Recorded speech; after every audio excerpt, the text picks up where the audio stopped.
Hola a todos, espero que estén muy bien. Hoy vengo a traerles una historia de miedo, que me he encontrado navegando en internet, por lo que investigué en YouTube he visto que no es muy conocida, así que he decidido traérselas hoy aquí. Aquí les va esta leyenda que empieza así. Lo peor que hice en mi vida ocurrió hace 12 años, cuando tenía 16 años y vivía en Cleveland, Ohio. Fue en el principio del otoño, cuando las hojas estaban empezando a volverse naranjas y la temperatura empezaba a decaer, haciendo alusión al frío helado que estaba a pocos meses de distancia. La escuela acababa de empezar, pero toda la emoción de regresar y reunirse con los viejos amigos había sido reemplazada por la idea de que estábamos cautivos en un lugar que solo quería cargarnos de trabajo. Obviamente, mis amigos y yo estábamos dispuestos a hacer cualquier cosa con tal de recordar cuando no teníamos obligaciones, aquellos días de verano, libres de responsabilidades. A principios de ese año, cerca del fin del último año escolar, uno de mis amigos del trabajo McDonald's, que algunas personas piensan que es algo poco convincente, aunque la pasé bien allí, me había enseñado una técnica para morir con ayuda de un asistente, y regresara en pocos segundos. Funcionaba así: el individuo tomaría rápidamente 10 respiraciones profundas y largas, y en la 10ª cerraría sus ojos, apretando los párpados fuertemente, conteniendo la respiración tan firmemente como le sea posible, mientras cruzaba sus muñecas sobre el corazón. Entonces el asistente le daría a la persona un abrazo fuerte desde atrás, apretando las muñecas de la persona en el esternón. En cuestión de segundos, el individuo que contiene la respiración pierde la conciencia. El asistente debe mantenerse firme para que la persona no caiga rompiéndose el cráneo contra el piso. El efecto solo dura un segundo o dos, y no es parecido a ponerse en coma, pero parecía que hubieses estado fuera de tu cuerpo por horas, y cuando retomas la conciencia, la sensación de desorientación, de no saber dónde demonios estás o qué estás haciendo allí, es impresionante. Sé que hay algunas personas que quedan: ¿qué carajo? ¿Sois retrasado o algo así? Y sí, ahora sé que probablemente matábamos millones de neuronas cada vez que moríamos, y creo que probablemente mi memoria también se ha visto afectada por ello. Pero yo era un chico de 16 años, aburrido como el infierno, y pensaba que era genial obtener los efectos y las luces que uno ve luego de un puñetazo en la cara sin pasar por el dolor de recibir un puñetazo. Le diría de intentarlo para que lo pruebes por ti mismo, pero luego de lo sucedido, nunca se lo recomendaría a nadie. Otro efecto secundario interesante de esto, que fue en realidad la causa real por lo que lo hacíamos, era porque mientras estabas fuera de tu cuerpo, siempre estabas lúcido y tenías sueños vividos, que podías recordar fácilmente al despertar. Después de todo, solo había dormido durante unos segundos. Éramos buenos chicos y nunca probaríamos drogas, así que para nosotros esto era lo que el LSD para un hombre pobre. Estas visiones o sueños, estaban relacionadas de alguna forma a lo que estabas mirando justo antes de morir. Por ejemplo, una vez soñé que estaba escalando una montaña. Estaba en la cima de los Himalayas o algo así, pero había un pasamanos allí. ¿Quién diablos pone un pasamanos de escalera de 20.000 pies? Cuando volví a mi cuerpo y recordé dónde estaba, me di cuenta de que había estado mirando la escalera que se encontraba en una esquina de la sala de estar de mi novia. En otra ocasión, tuve una visión de Pedro Picapiedra sonriendo y levantando las manos delante de un mural con el logotipo de ERAD, que es Educación a Resistencia del Abuso de Drogas, un programa en el cual policías enseñan a los niños en escuelas públicas sobre estos asuntos, y cuando volví a mi cuerpo me di cuenta que mi amigo Brett tenía el mismo logotipo en su camiseta. Ahora, ¿de dónde salió Pedro Picapiedra? No tengo idea. Las visiones siempre eran sobre cosas mundanas, nunca nada raro. Ese día, como les dije, hacía un mes que estábamos en época de clases y ya estábamos hartos de ella. Estábamos un sábado en el campo, que en realidad era una dependencia de la compañía eléctrica para instalar sus líneas de alta tensión. Algunos estábamos sentados en las vigas de las torres de alta tensión, en la parte de abajo. Mi amigo Mike subió hasta el segundo nivel de las vigas, para estar más alto. Pensé que era algo estúpido, pero yo soy el que alucinaba haciendo llegar poco oxígeno a mi cerebro. Era un cálido día de octubre y el cielo estaba gris. Poco a poco, el cielo fue oscureciendo cada vez más. Y en Cleveland, eso probablemente significaba que en cualquier momento la temperatura podría descender rápidamente, y si éramos realmente desafortunados, una lluvia helada podría empezar a caer. El aire estaba cargado y pesado, y se podía oír el leve zumbido de los cables de alta tensión sobre nosotros. Definitivamente no quería pasar los últimos momentos de una linda tarde de sábado subiéndome a una torre de alta tensión, saltar al suelo y quejarme luego del dolor en mis pies, solo para hacerlo una y otra vez como estúpidos.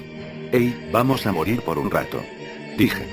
Para ese tiempo, dejar nuestro cuerpo no era tan divertido como cuando lo descubrimos, pero era muchísimo mejor que lo que estábamos haciendo. Vince estaba de acuerdo, al igual que Richard, pero Mike, el que saltaba de la torre más alto que nosotros, preguntó de qué carajo estábamos hablando. Mierda, ¿nunca te indujiste el desmayo antes? Preguntó Vince. Mike respondió que no, él había estado todo el verano en casa de su madre y no sabía de todo lo que habíamos hecho nosotros. Amigo, tienes que probar esto. Mira, te mostraremos. Vince y yo nos bajamos de la torre, cayendo de pie en el césped. Yo hice las 10 respiraciones profundas, apreté los ojos y contuve la respiración. Entonces sentí a mi amigo presionar sus brazos contra mi pecho y de repente, como si fuese lo más natural del mundo, una langosta gigante estaba trepándose a una jaula para langostas, bajo el mar. Algas marinas crecían del fondo de arena bajo mis pies. Lo siguiente que recuerdo es que cuando desperté Vince y Richard me estaban preguntando: amigo, ¿qué has visto? ¿Qué has soñado? La parte de atrás de mi cabeza me dolía mucho. Me estaba matando. Mierda, ¿me dejaste caer? Pregunté. Yo no era muy pesado, pero Vince era bastante débil. Él solo se quedó ahí, mirándome, y Richard me dijo que me había dejado caer. Me preguntaron nuevamente qué vi. Me froté la cabeza y dije que una langosta, que estaba pellizcándole la cabeza de Vince con sus tenazas. Me volví hacia Mike y le dije: ¿ves? Es increíble. Tienes que probarlo. Y una mierda, respondió, no me fío lo suficiente de ninguno de ustedes, lo suficiente como para hacer eso. Vamos, hombre. Tienes que probarlo. No es más peligroso que estar trepado allí. Te prometo que no te dejaré caer como este idiota lo hizo conmigo, le dije. Él miró de la forma que hacen esas personas cuando están decidiendo algo, si lo que están haciendo vale la pena el riesgo o la dificultad. Saltó de donde estaba, se incorporó y dijo: bien, solo una vez. Si al menos lo hubiese pensado un poco más, o se hubiese negado. Repitió las 10 respiraciones profundas, conmigo como asistente para asegurarse de que no caería. Contuvo la respiración y yo lo ayudé a caer en ese otro lugar. Es algo que siempre me lamenté, y cuando pienso en todas las cosas que desearía haber hecho de otra manera en mi adolescencia. Chicas por las que no me jugué lo suficiente, clases en las que tuve que haberme esforzado más y todas esas cosas que nunca tuve que haber hecho, como haberle dado ese abrazo de oso a Mike, llevándolo a un estado de inconsciencia. Sentí el cambio del peso muerto en mi pecho, y él era un chico robusto, así que me aseguré de dejarlo suavemente en el piso para que no se lastimara. Justo cuando tocó el suelo, volvió en sí. Despertó gritando: ¡mierda! ¡Mierda! ¡Aléjense de mí, aléjense de mí!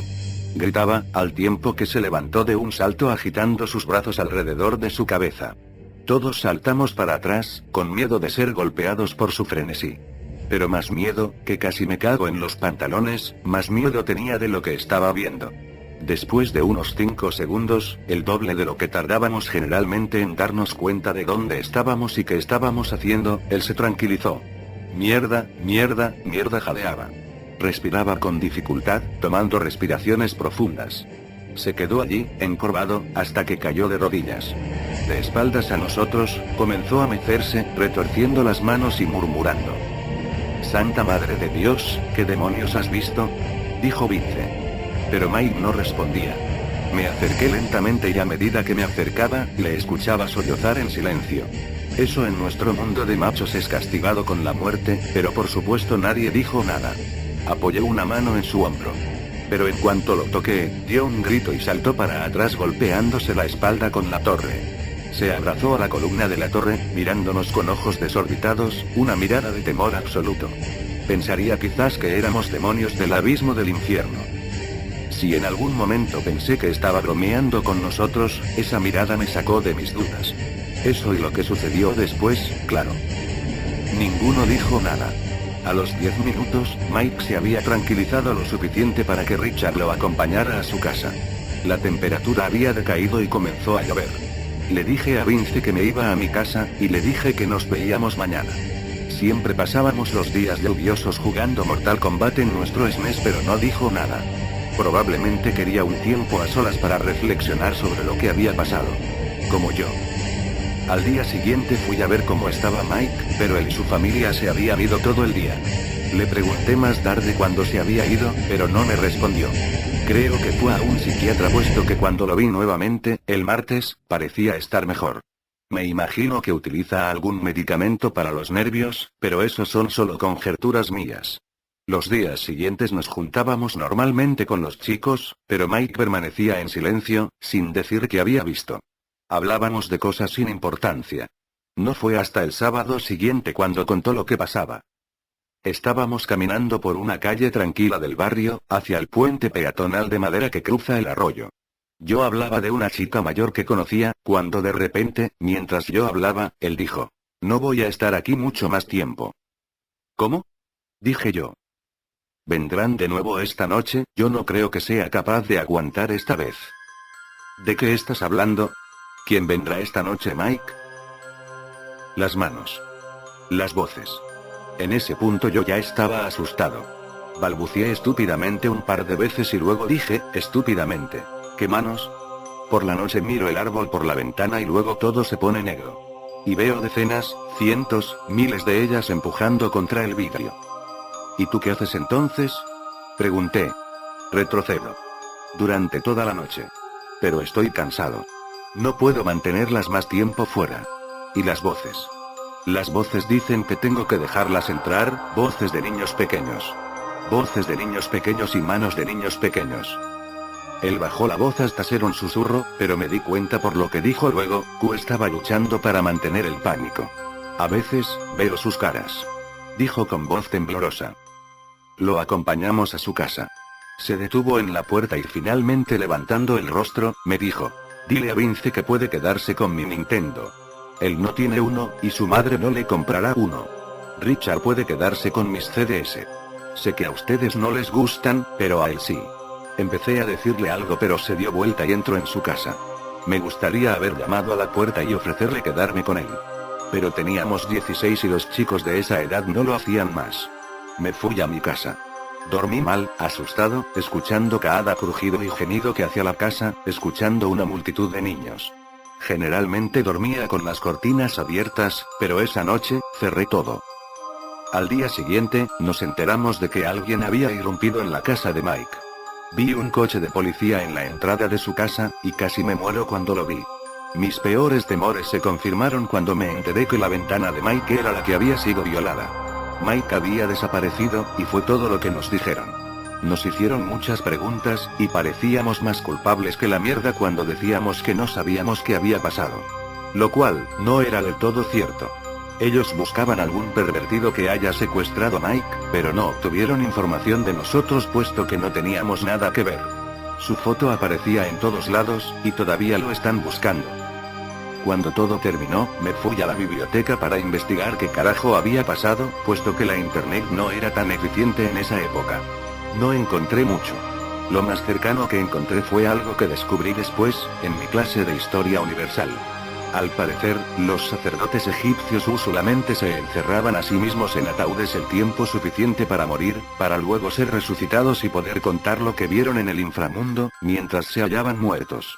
Solo puedo pensar que por el clima, o por la electricidad en el aire, Mike pudo tener una experiencia más poderosa a la nuestra, ya que habíamos hecho eso cientos de veces y nada raro había pasado. Tal vez golpearme la cabeza me salvó de lo que él sufrió, no lo sé. Es algo que no terminamos de entender.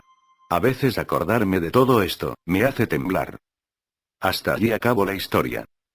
Qué curioso, había escuchado de una práctica así en la televisión, en el noticiero, una práctica que llevaban a cabo muchos jóvenes de hoy en día.